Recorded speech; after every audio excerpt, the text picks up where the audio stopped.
₹1 ಕೂಡ 2024-25ನೇ ಸಾಲಿನಲ್ಲಿ ಮೈಸೂರು ಸಕ್ಕರೆ ಕಾರ್ಖಾನೆ ಪಡೆದಿಲ್ಲ.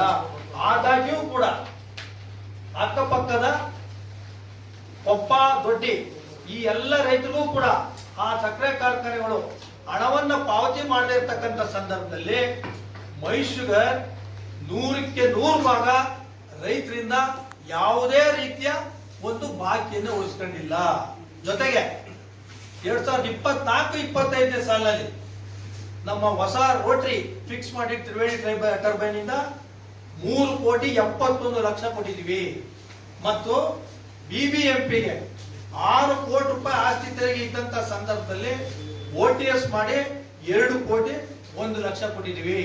ಬಹಳ ಮುಖ್ಯವಾಗಿ ನಮ್ಮ ಕಾರ್ಮಿಕ ಬಂಧುಗಳು ಹಲವಾರು ವರ್ಷಗಳಿಂದ ನೆನೆಗುದಿಗೆ ಬಿದ್ದಿದ್ದಂತ 4 ಮತ್ತು 5ನೇ ವೇತನದ ಶಿಫಾರಸಿನ ಅನ್ವಯ 3,32,00,000 ಕಾರ್ಮಿಕ ಬಂಧುಗಳು ಕೊಟ್ಟಿದ್ದೀವಿ.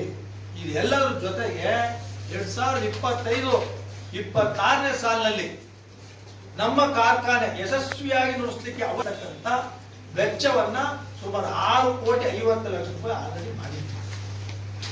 ಈ 15 ಲಕ್ಷ 16 ಲಕ್ಷ 16 ಕೋಟಿ ಏನ್ ನಾವು ಎಕ್ಸ್ಪೆಂಡಿಚರ್ ಮಾಡಿದ್ವಿ, ಯಾವುದೂ ಕೂಡ ಸರ್ಕಾರದಿಂದ ಯಾವುದೇ ನೆರವನ್ನ ನಾವು ಪಡೆದಿಲ್ಲ.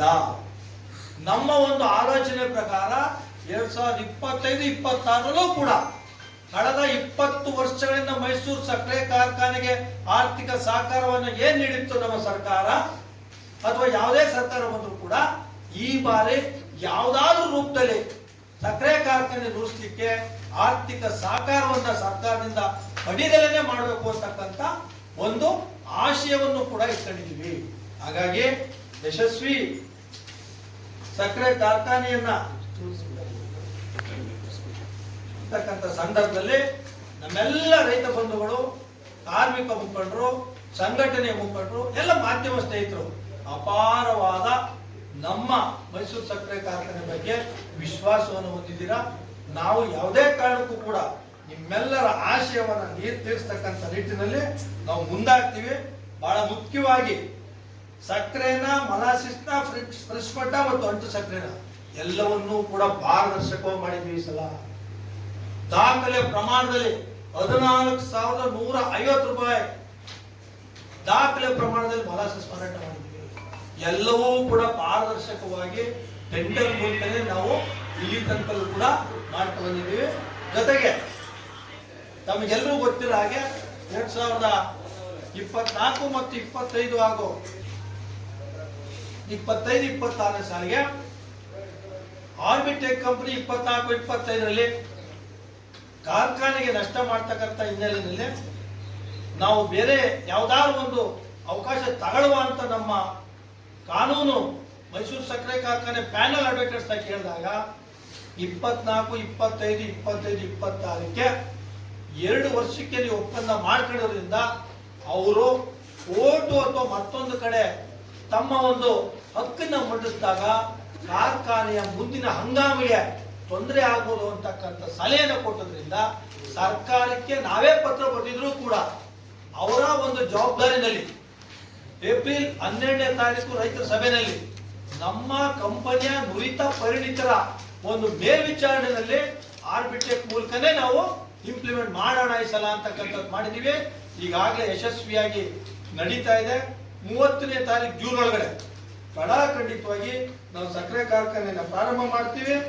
ಸುಮಾರು 4.5 ಲಕ್ಷ ಟನ್ ಏನು ಒಪ್ಪಿಗೆ ಆಗಿದೆ ಎಲ್ಲವನ್ನೂ ಕೂಡ 2023-24-25ನೇ ಸಾಲಿನಲ್ಲಿ ನಾವೇನು 2,02,000 ಟನ್ ಒಪ್ಪಿಗೆ ಮಾಡ್ಕೊಂಡು 2,01,000 ಟನ್ ಅದಿದ್ದೀವಿ. ಅದೇ ತರ 25-26ರಲ್ಲಿ ನಾವೇನು 4,50,000 ಮಾಡ್ಕೊಂಡಿದ್ದೀವಿ. ಅದೇ ತರ ಕಬ್ಬನ್ನ ಅರಿತೀವಿ. ಅದ್ರ ಬಗ್ಗೆ ಯಾವುದೇ ಸಂಶಯ ಬೇಡ.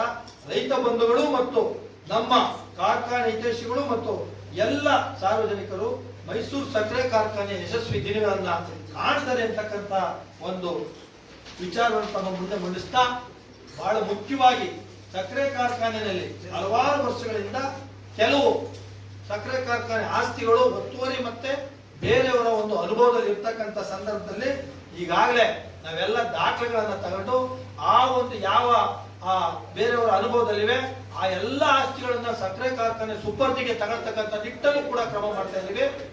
ಯಾವುದೇ ಕಾರಣಕ್ಕೂ ಮೈಸೂರು ಕಾರ್ಖಾನೆಗೆ ಆರ್ಬಿಟೆಕ್ ಇಂದ ಆಗಿರ್ತಕ್ಕಂಥ ನಷ್ಟವನ್ನ ಕರಾರಿನ ಪ್ರಕಾರ 1 ರೂಪಾಯಿನೂ ಕೂಡ ಬಿಡದಲೇನೆ ನಾವು ವಸೂಲು ಮಾಡ್ಲಿಕ್ಕೆ ಜವಾಬ್ದಾರಿದ್ದೀವಿ.